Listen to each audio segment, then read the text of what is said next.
Hey, it's Shabes! Osashiburi desu. It's I know and it's a new space, completely new. And I didn't want to like record anything in this space until I got like into the office area that I want to be in. But it's not cleared out yet. It's okay. It's been a month. That's fine. I was on Twitter and saw the tweet about this. Pretty please. I don't want to be a magical girl. And I audibly groaned. And it's not, and of course, like I think the first is like, oh, it's a race thing, and it genuinely wasn't. I but like, and now I feel bad because if I don't like this thing, and it's like, oh, is it because of the where like it seems that way? I literally just saw a Sarah Zed video about this, about how when it related to High Guardian Spice. We're like, no, it's genuine criticisms of the show, and like but people hide behind that to mask like actual no, they just don't want to see a show written by a woman. you know and so you're kind of caught in like a catch 22 with this sort of stuff. And I don't want to make this that. The reason I'm interested to the point where I'm making a reaction video about this pilot animatic is because I'm genuinely interested in this topic, not just like Western animation taking anime related things or whatever. I mean genuinely like calling your show like I don't want to be a magical girl. I've been in the process of making a video about this topic of shows nowadays have to clarify that they are magical girl shows like in the title or in the first sentence of the show, when they didn't used to have to do that.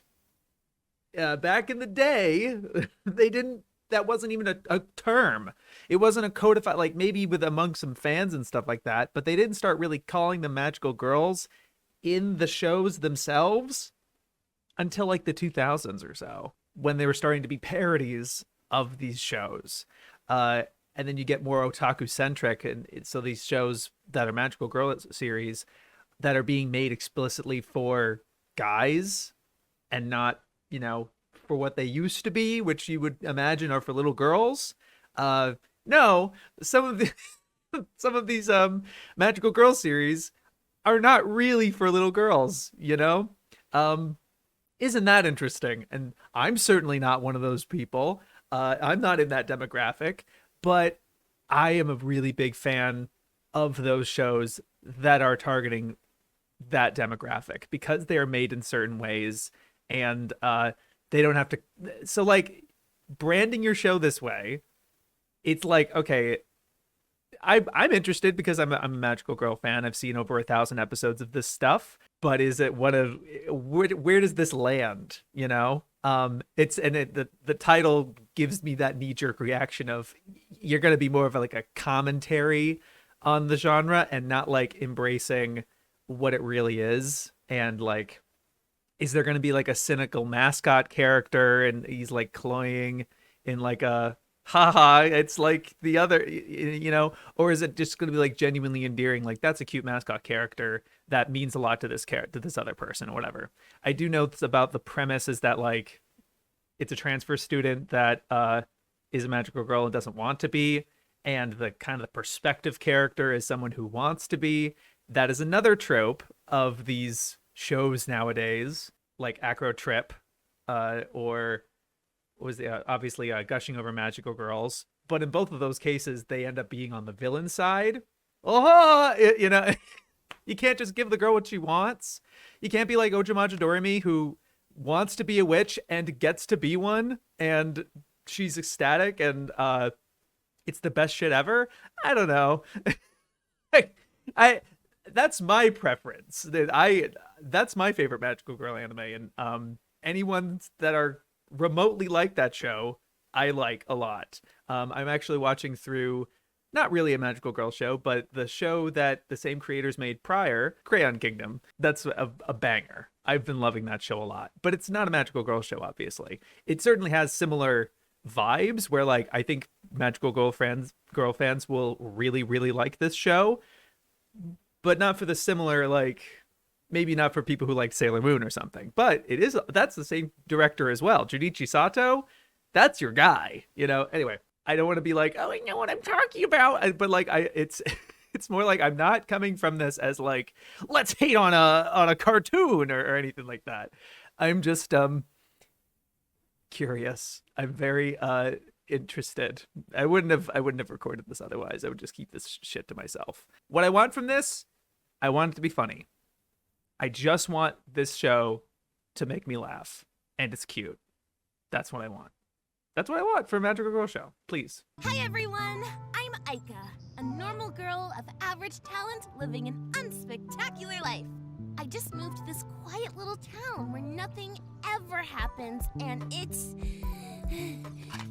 great. Man, Good, why am I good. running? I liked that. I wasn't a big fan of the narration part because it's just setting it up. And I know this is a pilot. I know what this is. I know that's what it's supposed to be. It's I'm not even trying to like. It's an animatic, of course. But that moment I like of when she's gets out of breath, showing these girls in a not so pretty, in order to contrast the magical girl part, but also just like to ground them. All my favorite magical girl characters, like this reminded me of Doremi. This straight up of like her running and like losing, like getting exhausted and like while monologuing. Like that's funny. Good. I guess I'm just excited for my first normal day of normal high school. It might sound High school, huh? But to me, I guess that's young enough. It's still a kid. It's still a girl. It's still a kid. Okay. It's just, but again, it's like now we know what like bracket we're working with in terms of like what the scale is. That's another thing with like the tropes of these things is that like some of these shows like Magical Girl Inc. Recently from like last year, they're adults. They're adult women. So they have like different expectations and sensibilities and less naivete, which like the naivete of a Magical Girl character is a lot of the appeal because that allows her to make mistakes, right? And not to say that adults can't make mistakes or anything. There's different like an elementary school girl is dealing with different problems than a high school girl. I think we can agree to that, or like an adult or something. I'm new here. Think you could show me the way to my first class? Oh, so she's the transfer student, and I believe I could be wrong. The irony that might be playing up here is that this kind of loner, chill girl is the magical girl, and then the bubbly upbeat one is not. Is the perspective character. She's the perspective character. I would imagine that's where you go with it. Where was Good face. Oh yeah, I can't. That's important. That is very important. It needs to be cartoony. I want it to be cartoony. Yep, that's also really good. Showing them in school is actually fantastic, regardless of like high school or whatever. Because that's another thing that a lot of these modern ones are missing is the contrast of an everyday life. So like this magical girl who can like do a lot of cool stuff, but she has to still go to school. Like Ahiru from Princess Tutu still has to go to ballet class, etc. Guess I'll hide out here for a while.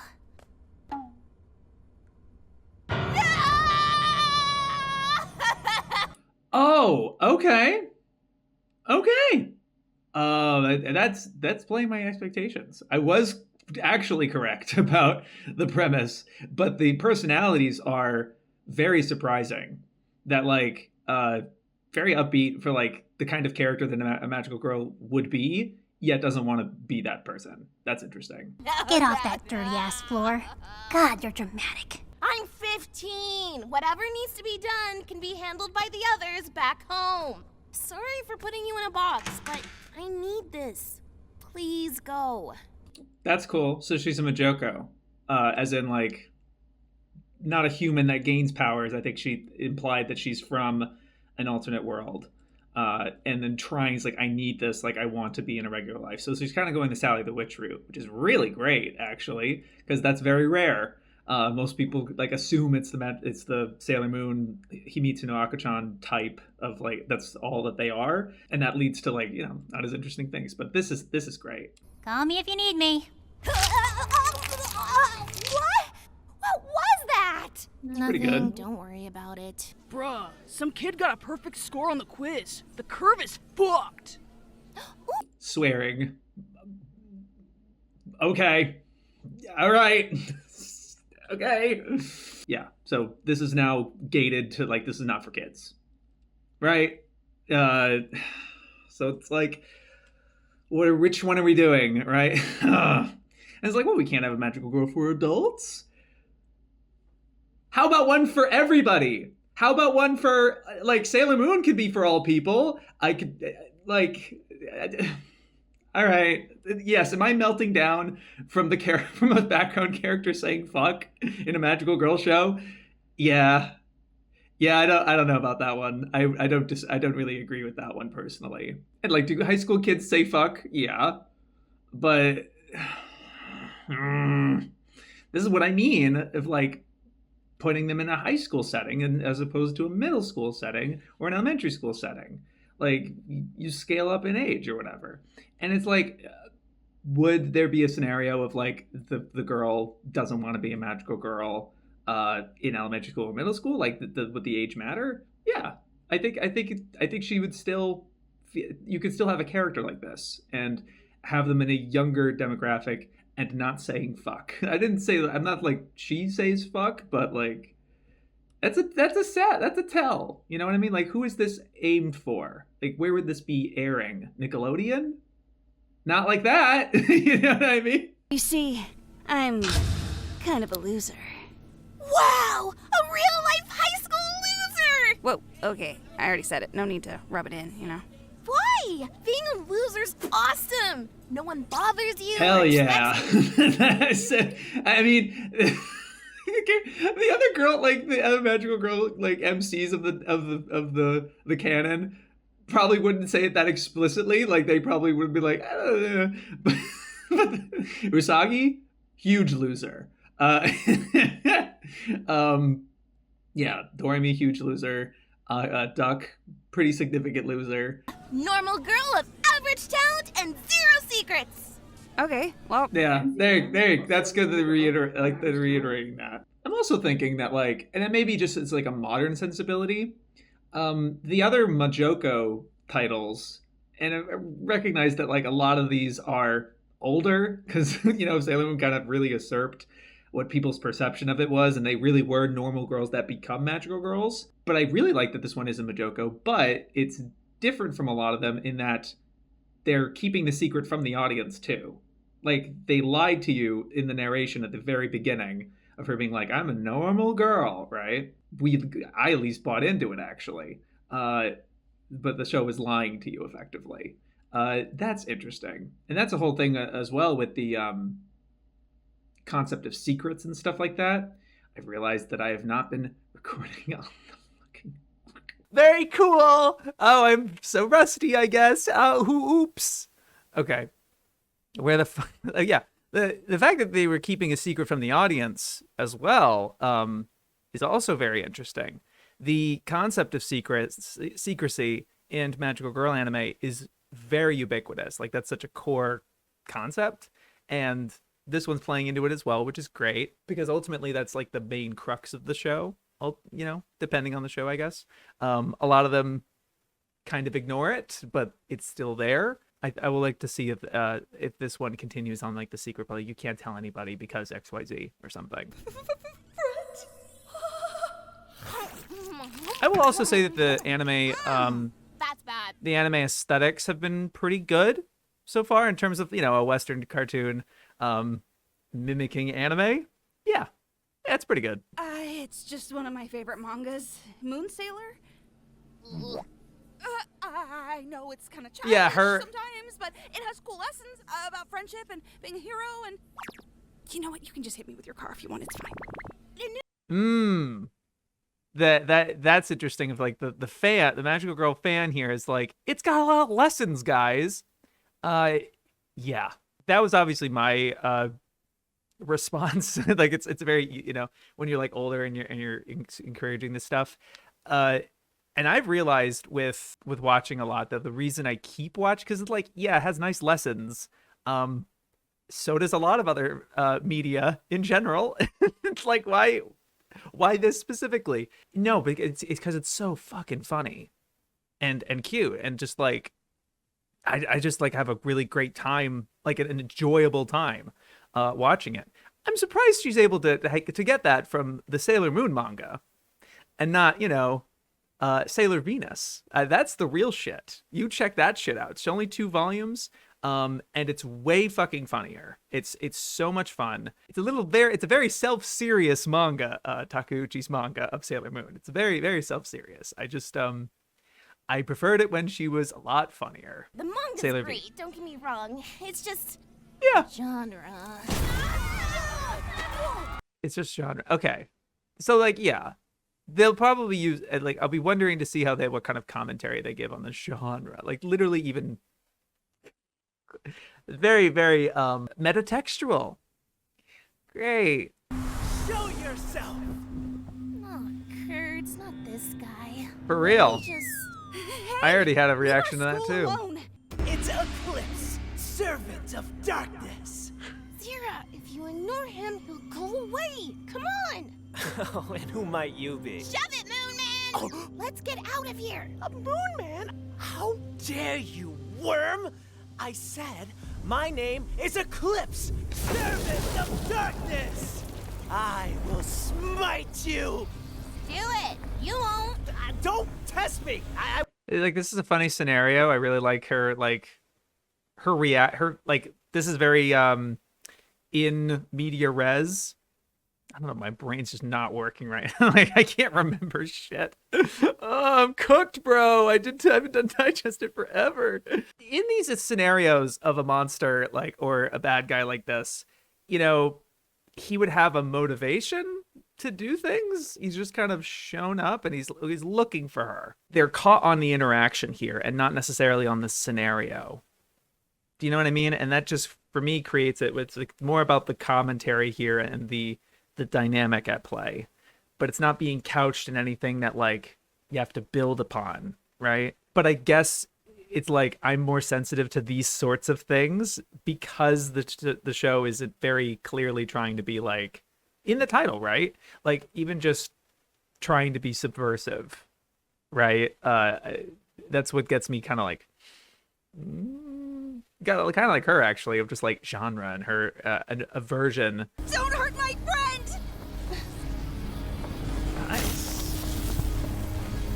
No choice now. I'm quickly regretting my decision!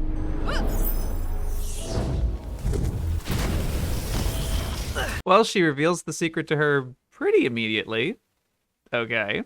Well, I'm sure it's that's the core dynamic that needs to happen. And I do wish, it just makes me think of the Majoko characters that I know Lalabelle, one of her friend characters does find out about her, but the other one never does. And it's always just kind of stings with Sally the Witch. And I have a video in the works about it. Sorry. I've literally been working on it since September. That's one of the things that kind of, I think, holds Sally the Witch back is that she keeps it a secret even from her closest friends the entire time. And it's really sad because it's you don't get to share that part of yourself with other people. It can, I don't know, it feels very lonely, I guess. But man, this shot, oh yeah, Utena, okay. All right, yeah. Which I have my own thoughts about that too. Anyway. Gasp! Are you... A magical girl? Yes, she is. Yeah, it is in the show. Ugh. I'm maybe the title. Maybe it's just the title. No, that's what they're called in this show too. All right. And it seems like a pedantic comment and everything until it's a lot of these shows have that that call the magical girls in the show. You are making a commentary. You are trying to be subversive in some way. I think you miss the forest for the trees when you do that. But this one so far has been really good with the hitting certain bases that I think get really taken for granted in a lot of these other shows that are doing this. And not only that, she's my arch nemesis, and also... Double gasp! Magical love interest? Ew! Haha, No! yes! Gosh, threw up in my mouth a little. Man, Oh can gosh. I just get this over with? Triple gasp! Are you about to do a magical girl transformation? Oh. No time. Great. Okay, let's do it! Like I'm happy they do that, because the transformation sequence thing, I love it as a ritualistic part of the show. And I'm not gonna be like, oh, you're not a magical girl show if you don't do it. No, 100% no. But if you're gonna do it, you have to do it the properly. I would be like, oh, but like I would want it to happen every episode. And a lot of these other shows don't do that because they don't have the time. They got plot to do. Yeah, no. If you're gonna do it, it needs to be like a thing, and they do it a lot. Like, you know, it's a ritual. It's a special part of the show. And so if you're not gonna do it, great. Like, that was really smart. It's also just like within her character, to not indulge in that sort of thing. So yeah, say less on that. It's time to wish upon a star, Aika! Yeah, I wish, you know what I want. Good enough! I will also say the mascot banter is pretty good. It's just a matter of where it goes from here. I just think like doing in media res is very interesting, especially for a pilot, doing like a lot of building a lot of intrigue of like, don't you want to know more about this character and stuff like that? But I do worry that the relationship doesn't get to develop if it's already kind of in the middle and she's already made up her mind about the character. Part of it is like the budding relationship and how, like, because I mean, an adversarial mascot relationship with the character is common and really fun, and you want, but I hope there would, if this becomes something further, that there would be a moment when, no, I actually do need you, I do like you, we butt heads a lot, but we're partners in this sort of thing. Like, that's the special sauce. And a lot of these other shows that are like, ooh, I got the creepy mascot, do not do that. They don't. And the character becomes more of a, I don't want to be like plot device, but yeah, like just a means to an end, and not their own. They're not Care Bears, you know? They're not Tacto Americo. In Doremi, their fairies they have, they're not really that much characters per se. They're certainly there, but even then, like they don't talk or anything, but they still like Doremi has this great episode where her fairy kind of like blows her off and everything, and they fight, and the fairy becomes a delinquent like a Sukeban. It's really great, and then, you know, they tearfully make up and shit, and it's the best shit ever. And so you don't even have to do that much with them. Is that a lead pipe? Yep. I don't Wow, understand. What's a lead pipe gonna do? that was a nice I don't shit there. understand. What- Holy shit. Yeah, like again, this is for older teens. All right, that's, you go for that. Who've like already, you know, who read it when they were kids and stuff like that, and so like that's exactly the 18 to 24 demographic. That is exactly the demo that a lot of these shows nowadays are targeting, because those are the people that actually watch anime. The demographic that these other shows that all of us like, that are, you know, that this is all building on top of, we're not doing that. Now, the 18 to 24 demographic certainly watched Sailor Moon. Not gonna dispute about that.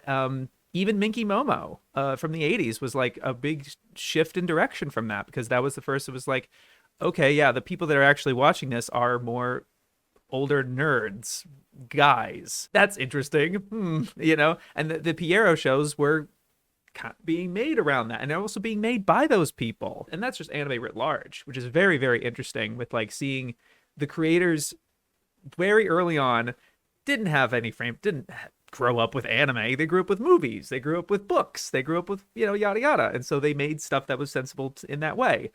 And the way they made that sort of stuff just happened to resonate with a younger demographic, so that in the 80s, when they grew to be of age and joined the industry themselves, they took the stuff that they liked the most, amplified it, and made that even more severe for the future generations. So that's why, you know, anime's become more and more otaku centric, or anime as we know it, basically. I'm not wholly excited about that, about this. It's not very funny for me personally, I guess. But I my reaction to seeing like, oh, it's an evil guy or whatever, you know, got me a little disappointed, because that's not really in the Majoko vibe.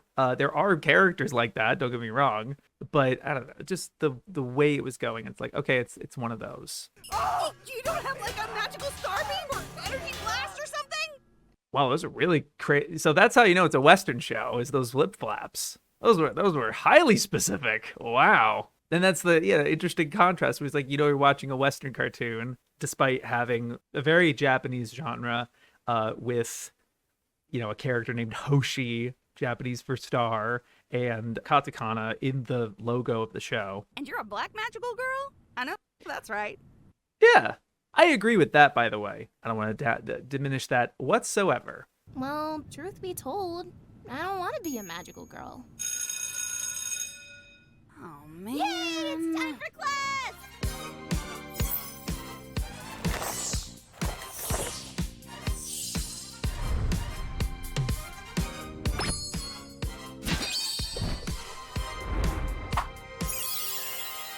I really, really like that. Now, I want that to happen every episode. You need to make that, because I just think that the music track, if you do that and you get excited for her going to school, that's fun. I don't want that to just be like a gag subversive thing.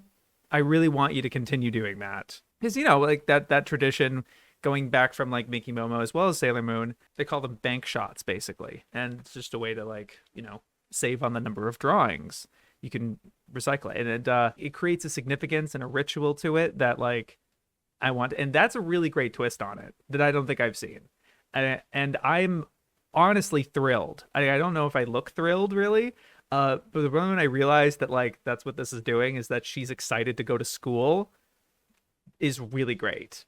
Is genuinely, I think it's the best part of this so far. All of the trappings and stuff, it feels very not as carefully considered, I guess, very cynical, with the lead pipe and hitting his shins and holy shit type of thing. I find that kind of cynical and not really of the wholesome comedy cute type of thing that I would normally go to these shows for. The earnestness of wanting to go to school and everything is fantastic. Is it cool that I know your secret identity? Oh, yeah, about that. I have to kill you now. What? Ah! No. Kidding, I'm kidding. Right. Jeez, you scared me. I found her. That's good, right? Please, I need this. That's a fine start. See, that's what I think this scene was missing. His motivation was to find her, and he, the first time we see him, he finds her immediately. It would be funny, a potential thing, because he didn't know what her identity was. He was just going around the school and you're, the guardian of the stars, and mistaking other people for that. And her avoiding him actually kind of puts people in danger. And that's what she's like, okay, in a way that the similar with this scene, the girl steps in front of her and she has to protect her in order to okay, I don't have a choice at that point. That sort of Sentai, it's sort of like a Super Sentai type of mentality, I guess. I have clear reason to transform. I'm doing it now. I just think that he needs to show doing harm besides knocking a wall over, I guess, because it just shows that this is a threat for her to take over or whatever. And I'm also just interested that they didn't, the Hoshi didn't really explain. They didn't explain that. I don't want to be like that, but normally that they would, the mascots would be very adamant about this is why I want you to do this. I'm not forcing you, but this is why this matters. Okay. Congratulations, Kiana Consmith. Very, very good job. I think the color is really cool, actually. I really like this ED. I really like EDs that are chill. Let me play the whole thing. And Iris,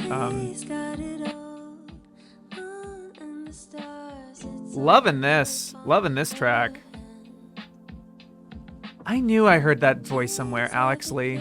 I fucking knew I heard that guy from somewhere. Sydney the Kidney Girl. I definitely think going forward, the dynamic and relationship with the two girls will be really interesting. I don't feel like I got as much as I wanted to out of that. The friendship stuff is what I care about the most when I'm watching these shows. I don't really remember or enjoy the most parts of Sailor Moon my favorite parts are not when she's transformed and is, kicking butt or whatever. Because I actually find those parts very repetitive and a little shallow. Like, she doesn't really beat them in very many creative ways, like this did. For what it's worth, I like that this was very like subversive. It wasn't just a generic blast or something like that. And it also just, I mean, there was the fact that like she's magical in the sense that she has a weapon, like the Hoshi, like she has the first rod that she protects the girl with, but then she has to summon a different thing and summons a weapon, and she's the magical girl, right? There's not much magic beyond that, which is another trapping I think a lot of these newer shows have, is just they think the magical girl is someone with a cute outfit, a talking animal mascot, and a stick, and that's it. It's not very interesting in the same way. It's like, yes, I like this thing that reminds me of this other thing, without having anything in a way of being creative with like what she can do. What could she actually do? Right. Classic Shapes didn't finish his point. Great. No, I was going to say, and then I'll continue later. I don't remember the fights in Sailor Moon. I loved my favorite scenes of them are everyday friendship situations of the girls sitting in the cafe talking with each other, or doing homework together, or at the beach having fun or whatever. Like the slice of life moments are the best parts of the Magical Girl series, flat out. And that's why I think the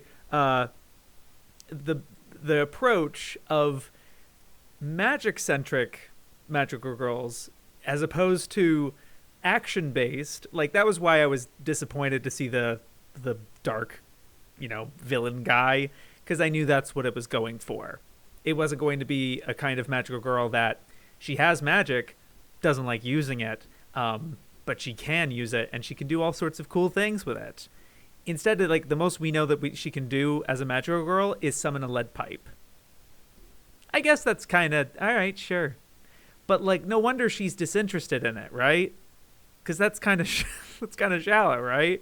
And her being excited to go to school, that means that the show could be interested in doing more slice of life, regular shit that's just like, down to earth fun stuff and learning to be a better person. That's the good shit. That's what we like to see. Lame, I know, but yeah. And I guess this was part of it that what made this interesting. I thought she wouldn't be the magical girl because I was expecting her to be kind of cynical. And she is, but she feels like two different characters. Aika feels like two very distinct characters, which is very similar to a lot of Magical Girl series, but not really. Not really. Like there's the perception of it. If you've not seen Sailor Moon and you kind of know it from like osmosis or from a distance, you would think she has it all put together. The way she's like, has the catchphrase and stuff like that. But no, she's a total klutz and a crybaby and like really vulnerable in that way. And she is like that both as Usagi and as Sailor Moon. But it does play with that duality a little bit, even in the visuals and stuff like that, of like she kind of feels like two different people, but not personality wise. I just think in like responsibility wise, and you can see her grow as a person over the first season, and then the rest is she's pretty much the same. Sorry. Aika is like very polarized. Like, she's very like upbeat and magnetic and very charismatic in a way. And it does feel like this is probably intentional. Like their personalities switch. Like the I don't even remember her name. Like the beanie hat is like this kind of aloof, standoffish, curt in normal scenarios, like in regards to the outside. And then the magical girl stuff, she kind of melts and is all giddy and like cutesy. Aika is flipped when she's talking about magical girl stuff versus that thing. But it doesn't meld in a believable way, I guess. But I guess it creates a bit of contrast where like you almost forget that Aika is like bubbly and upbeat and kind of a magnetic presence as a main character, the kind of character you want a magical girl to be. And then everything to do with it, she just becomes completely different. And that's a little weird. That's a little weird to me. I think that's the idea behind it. Well, I hope that was substantive. It wasn't like picking shit apart or like complaining that they're black, because I'm not doing that. And it's not any like, I think that's great. This is a fantastic ED. It actually reminds me of Champlu's ED a little bit, you know, just in terms of the mood and like the, I don't know, it reminds me of it. It's cool. Yeah, I really like that idea a lot. And her being excited to go to school. Fuck yeah. I'm so happy. I honestly really liked that. Earns my respect. Definitely earns my respect. If this gets picked up and it becomes a thing, I hope that's there. Oh man. All right. Thank you very much for watching. That's it. Yo, peace. Wow, that was really bad.